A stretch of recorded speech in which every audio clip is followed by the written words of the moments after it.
Hola a todos, bienvenidos al Departamento de Ingeniería Química. Ahora vamos a dar comienzo a la actividad Ingeniería Química y Ciencia por un futuro más sostenible. Es una actividad que se ha organizado como al ámbito de la Semana de la Ciencia de la Universidad de Castilla-La Mancha del año 2020 y es una actividad, como os vamos a comentar ahora, que se va a llevar a cabo en el Departamento de Ingeniería Química. Esa actividad ha estado organizada, hemos organizado 4 profesores del Departamento de Ingeniería Química. Aquí tenemos a Jesús, a Ana María Borreguero, a Antonio Lucas y yo que soy Javier Llanos. Y bueno, pues esperamos que os guste. Vamos a intentar ver cómo la ingeniería química es una disciplina que tiene muchísimo que ver y que puede aportar mucho a conseguir un mundo más sostenible. ¿De acuerdo? Así que, bueno, voy a hacer primero una pequeña presentación y luego vamos a hacer una serie de prácticas que ahora os iremos contando para que conozcáis un poquito mejor qué es esto de la ingeniería química. Esta actividad ha sido programada como en el ámbito de la Semana de la Ciencia del año 2020 y, bueno, simplemente queremos plantearos una pequeña presentación y una serie de actividades muy sencillas, una serie de experimentos para que veáis cómo la ingeniería química puede ayudar a conseguir pues, ese futuro más sostenible. ¿De acuerdo? Entonces, lo primero que tenemos que hacer es definir qué es la ingeniería química.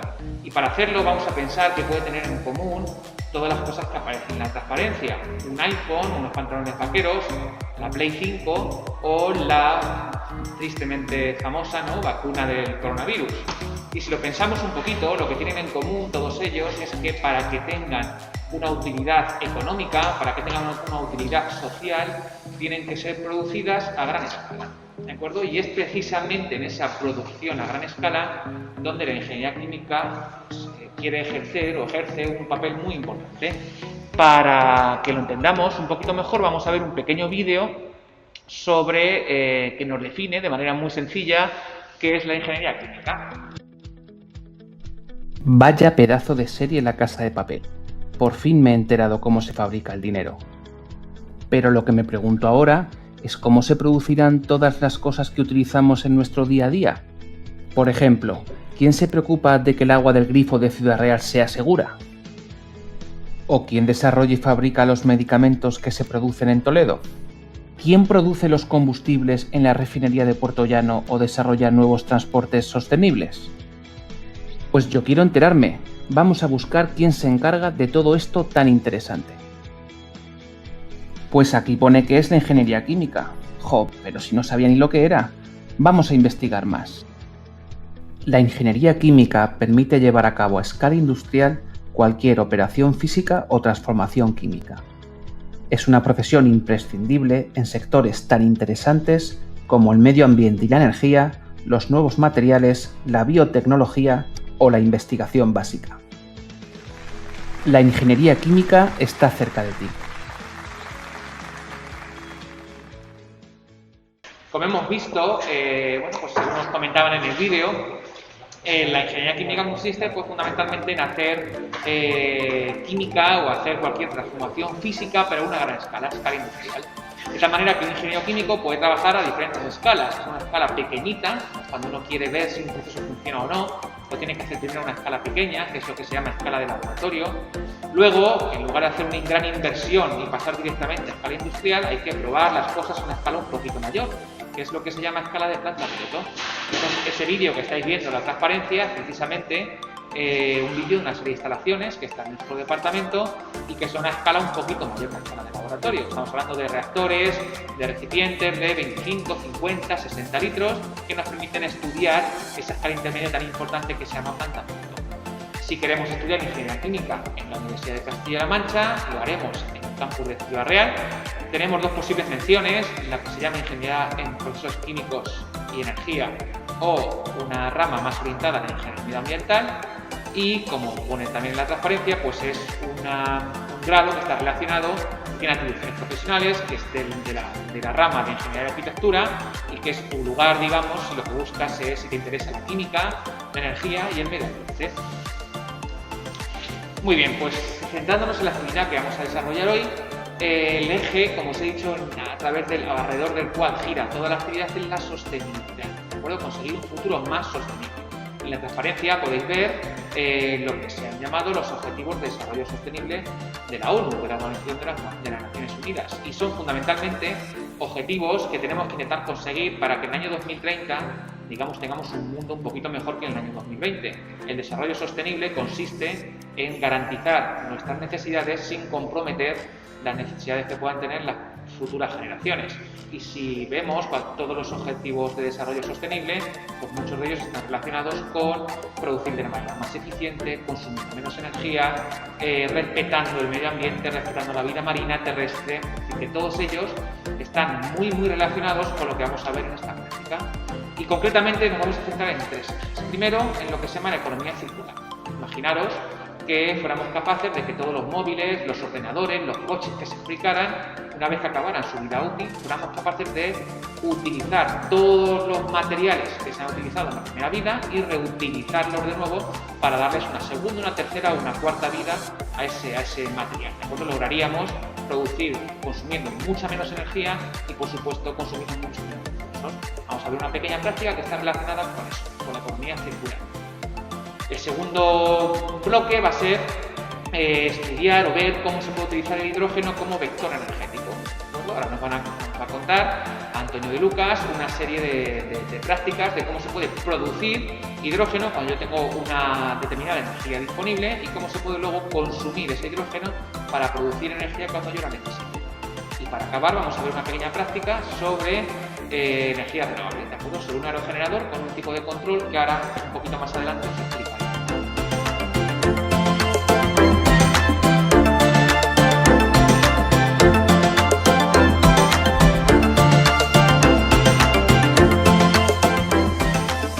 La práctica que vamos a ver ahora está muy relacionada con el tema de la economía circular, ¿vale? Que, como ha dicho Javier, tiene como objetivo fundamental que nosotros podamos abastecernos y cubrir nuestras necesidades sin perjudicar a los que vienen detrás o sin poner en peligro que ellos puedan también cumplir ese objetivo. Esta economía circular tiene como dos objetivos básicos, que es minimizar los residuos que estamos generando para evitar un problema medioambiental y, por otro lado, minimizar el consumo de materias primas, ¿vale?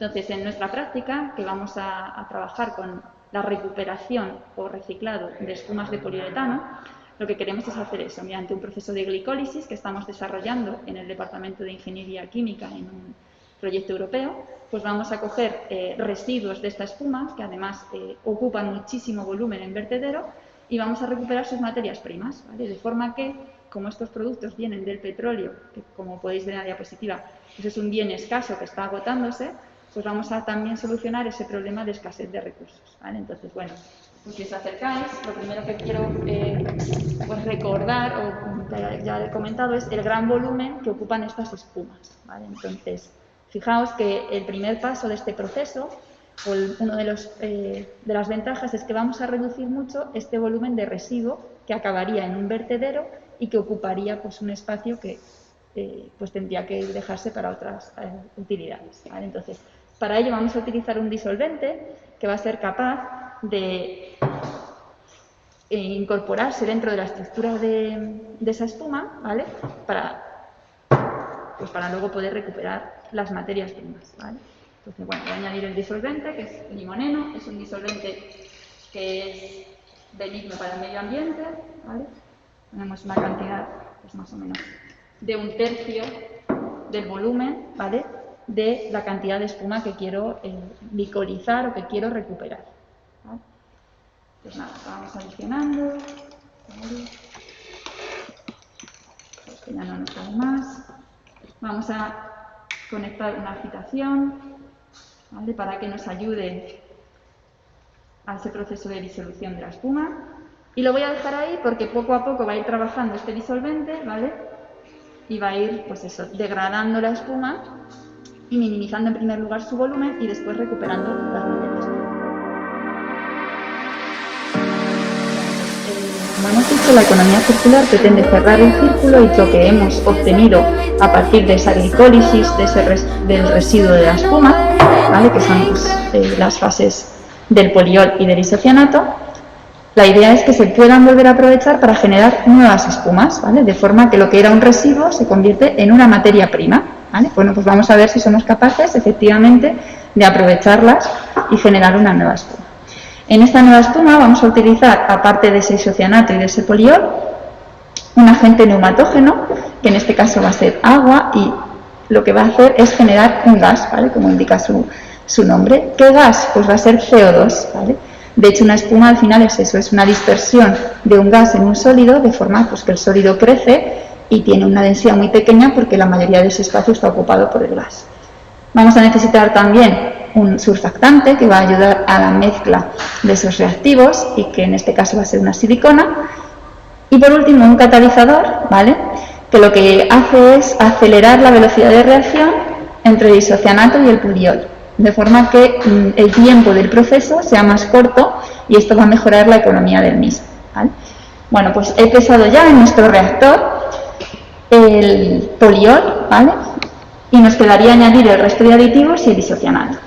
Entonces, bueno, pues vamos a añadir en primer lugar el agente neumatógeno, ¿vale? El agua.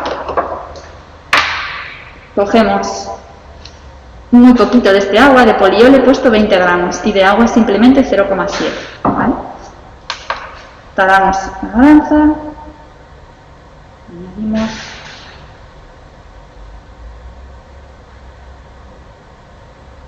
0,70. Vale. El siguiente reactivo es el surfactante. De este necesitamos también 0,7.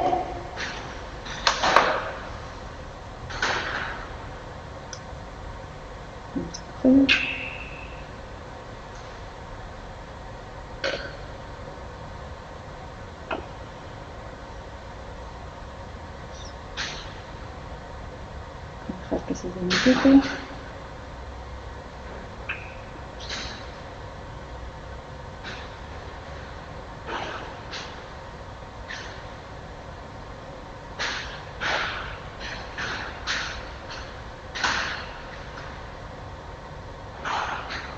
Pues ya tenemos 0,7. Y por último, el catalizador para que la espuma pues crezca más rápido. Sin él pues crecería también, pero necesitaríamos pues mucho más tiempo. Vamos a coger uno nuevo. Y de este es 0,4.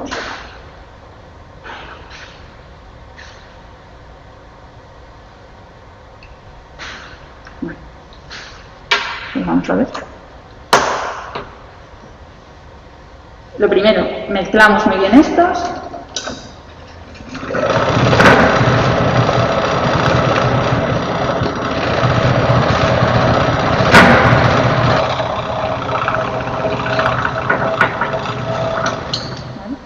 Vamos a pesar ahora lo que tenemos de isocianato.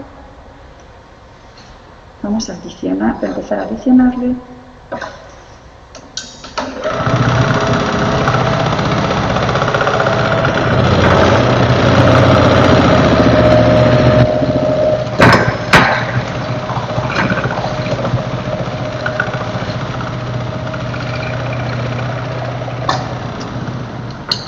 Y vamos a dejar que la espuma empiece a crecer.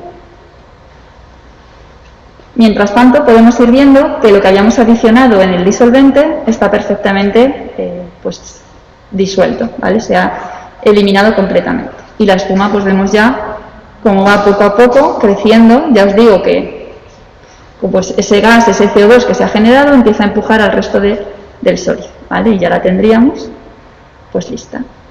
De forma que efectivamente hemos recuperado un residuo y hemos obtenido un producto que se podría utilizar a nivel pues industrial.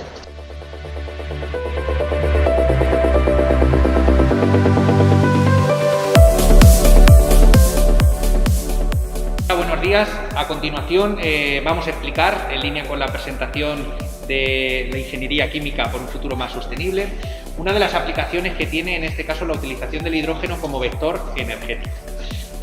Una de las tareas o campos principales en los que trabaja el ingeniero químico hoy en día es en el campo de las energías renovables.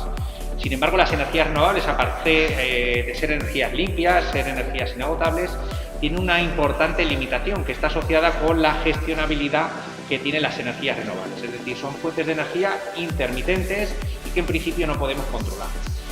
Por ejemplo, pues el viento, hay días que sopla con más fuerza, otros días con menos fuerza. La energía fotovoltaica se produce en las horas centrales del día en las que hay sol. Sin embargo, por la noche no se produce, que es cuando, por ejemplo, demandamos electricidad en nuestras casas. De modo que para poder gestionar todas esas energías renovables, pues es necesario desarrollar nuevos sistemas de almacenamiento energético, como podrían ser las baterías o, en este caso, el hidrógeno.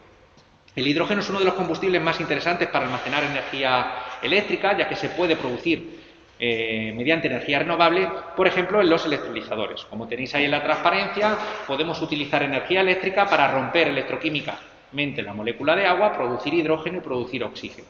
De manera que esos gases sí que los podemos almacenar y ahí tendríamos almacenada la energía eléctrica. Podríamos volver a obtener esa energía eléctrica que está ahí almacenada utilizando una celda de combustible, que funciona de modo inverso al electrolizador.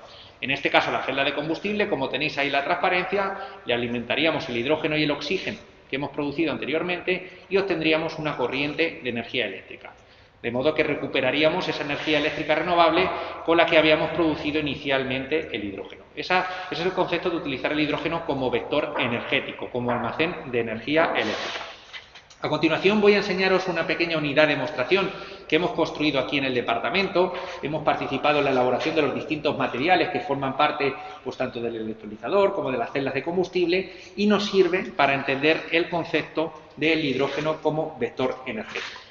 Me pongo por aquí, como podéis ver, esta pequeña unidad de demostración consta de 5 partes bien diferenciadas. La primera de ellas es un pequeño panel, una pequeña placa fotovoltaica con la que podríamos producir energía eléctrica a partir de energía solar. El siguiente elemento es el electrolizador. A este electrolizador le alimentamos por la parte inferior con estas tuberías agua, que está en estos pequeños depósitos, y vamos a producir hidrógeno gaseoso y oxígeno gaseoso en cada uno de los electrodos del electrolizador. Estos gases que nosotros vamos a producir ahora se van a quedar almacenados en este depósito y lo volveremos a convertir en energía eléctrica empleando el cuarto elemento, que sería la celda de combustible, a la que podemos conectar este pequeño ventilador y transformar esa corriente de electrones, en este caso en energía mecánica, moviendo las aspas del ventilador. ¿De acuerdo? Bueno, vamos a empezar a trabajar con esta pequeña unidad de demostración. En primer lugar, como estamos en un laboratorio, en un sitio cerrado, vamos a simular el sol, que nos permitiría producir esa energía en forma de hidrógeno utilizando estas pequeñas bombillas, ¿de acuerdo? Las voy a encender a continuación y vamos a iluminar, simulando que tenemos un día soleado, nuestro panel fotovoltaico. De modo que el panel fotovoltaico lo vamos a conectar al electrolizador, de manera que toda esta energía eléctrica que vamos a empezar a producir con el panel fotovoltaico se va a transformar en hidrógeno y en oxígeno. Voy a intentar orientarlo lo mejor posible para que podamos ver las burbujas de gas que ya se están produciendo. Podemos ver ahí en uno de los electrodos cómo estamos produciendo en el cátodo, en este caso, el hidrógeno, y en el ánodo estaríamos produciendo el oxígeno.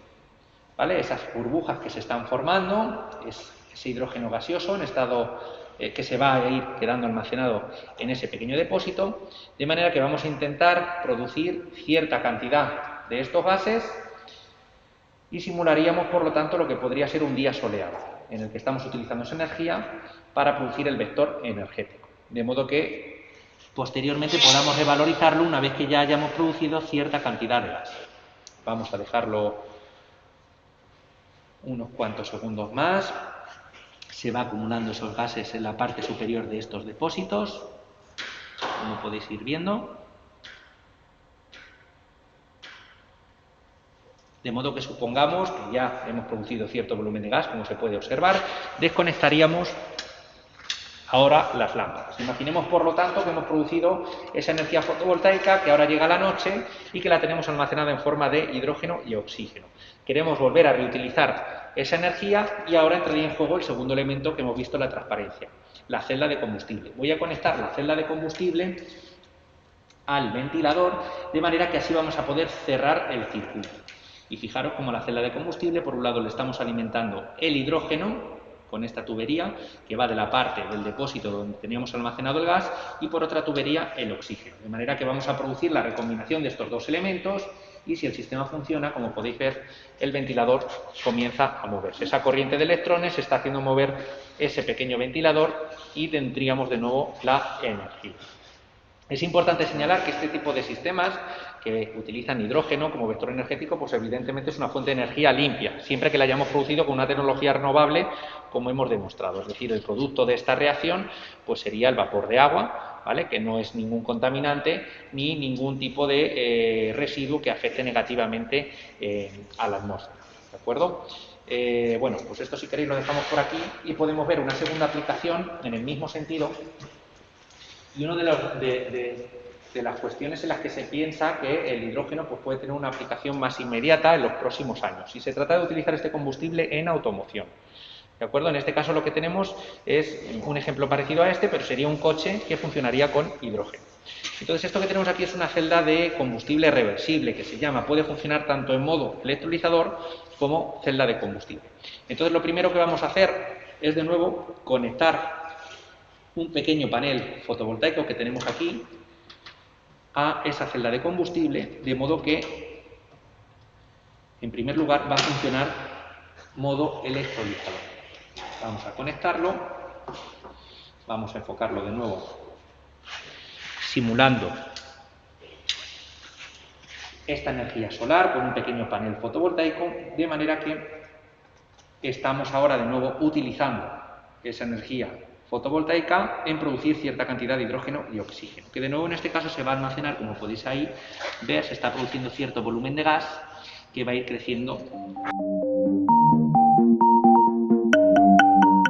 Bueno, pues una vez que, como vemos, hemos producido cierto volumen de gas, ahora empezaríamos a trabajar con esta unidad en modo celda de combustible. Voy a conectarlo al motor eléctrico del coche y, como podéis ver, tendríamos energía mecánica, en este caso, para movilidad, producida a partir de ese hidrógeno renovable que nosotros hemos utilizado. Bueno, pues esto es una de las aplicaciones más inmediatas que tiene también en la actualidad la utilización de un combustible verde, en este caso el hidrógeno, que nos permitiría movernos con nuestros coches en sustitución de los combustibles fósiles actuales que, como sabéis, generan un importante problema de contaminación.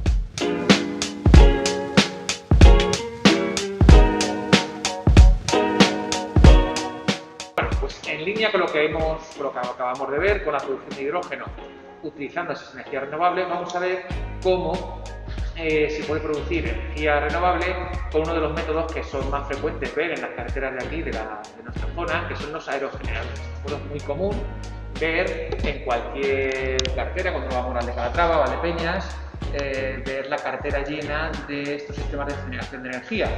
Y la cuestión es que cuando queremos producir energía utilizando la velocidad del viento, pues hay que los aerogeneradores tienen que tener un sistema para adecuar la potencia producida a la velocidad del viento que hay.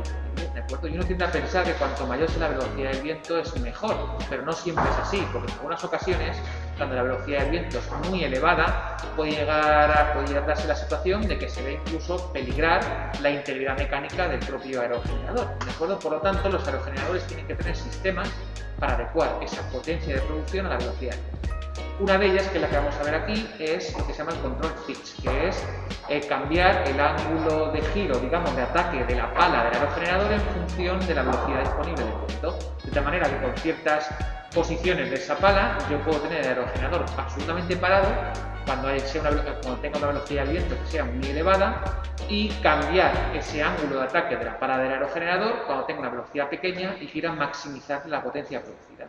Ahí, por ejemplo, en la transparencia tenéis una figura con un montón de líneas diferentes que relacionan la producción de energía con la velocidad del viento y tenemos muchas líneas porque cada una de ellas corresponde con un ángulo de ataque de la pala diferente. ¿De acuerdo? Entonces lo que vamos a ver aquí, fijaros, aquí tenemos ese sistema de generación de energía por aerogenerador y lo que vamos a hacer es simular con esta soplante, la cual tenemos una soplante, aquí tenemos un tubo, una tubería por la que va a salir una corriente de aire a una determinada velocidad y va a simular una corriente muy fuerte. ¿De acuerdo?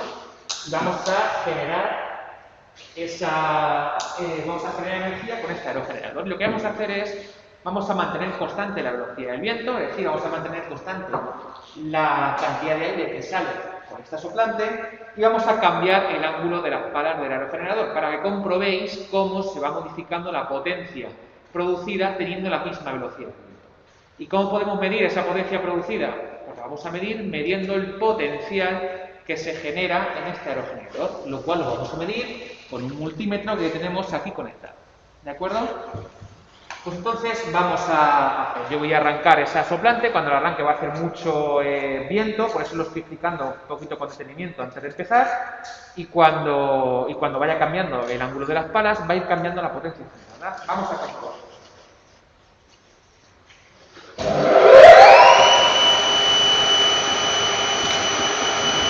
Ahora tenemos un ángulo de ataque que es prácticamente, digamos que las palas están prácticamente perpendiculares a la velocidad del viento y el sistema estaría en una posición como de seguridad, ¿de acuerdo? Donde las palas están absolutamente paradas, aunque la velocidad del viento es muy elevada y el potencial que se está generando pues es de 0 voltios, es decir, no se está generando nada de energía.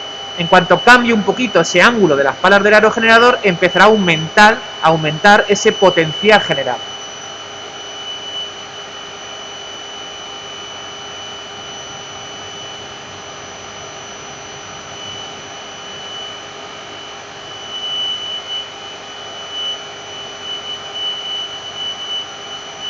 Hemos cambiado y ahora estamos generando, pues fijaros, unos 700, entre 600, 800 milivoltios, de acuerdo, aproximadamente 0,8, está oscilando entre 0,7 y 0,8 voltios. Bien, si lo cambiamos un poquito más,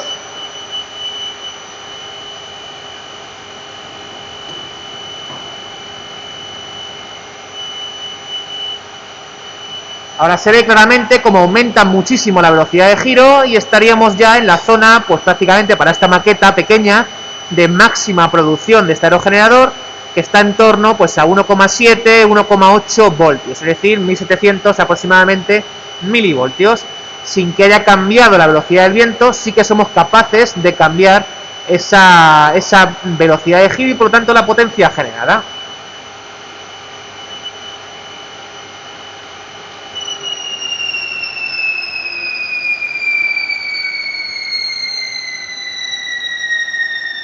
Bueno, pues espero que os haya gustado y también aprovechamos para que veáis que estos ensayos se han llevado a cabo en una de los laboratorios que tenemos docentes en el Departamento de Ingeniería Química. Esta práctica con la que hemos simulado esta corriente de viento es una práctica para estudiar flujo de fluidos, para estudiar medida de caudales de gases y bueno, pues en instalaciones como estas es donde solemos realizar las prácticas o parte de las prácticas que se llevan a cabo en el grado de Ingeniería Química.